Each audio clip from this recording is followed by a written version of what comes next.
Cerita iPhone hari ni, kita dapat iPhone 15 Pro Max. Tengok ni skrin dia, half putih, atas tu boleh touch disebabkan jatuh. So dia dah tanya banyak kedai, semuanya tak ada stok. Kalau ada stok pun harga 3,000 macam tu. So terlalu mahal lah bagi dia. Sampailah dia berjumpa dengan Magista Studio. Setelah disurvey harga dengan Magista, sangat-sangat berpatutan dan boleh siap dalam masa 2 jam sahaja. Kita bagi pilihan 3 jenis LCD, local, OLED dan genuine Apple. So abang dia kata saya tak nak dengar kecuali genuine sahaja. Okay, so kita pun proceed dengan LCD genuine Apple.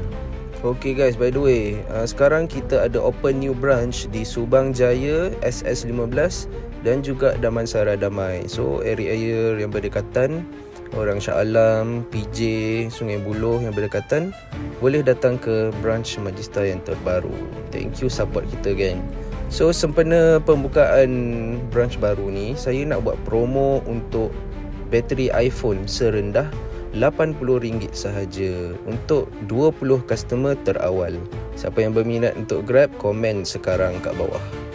LCD pun dah siap pasang yang baru. So sekarang kita proceed untuk buat SOP genuine Apple. So kita kena buat beberapa step untuk kita connect ke server. So lepas tu kita dah connect ke server, dia akan keluar genuine display Apple. Korang tengoklah proses ni sampai habis.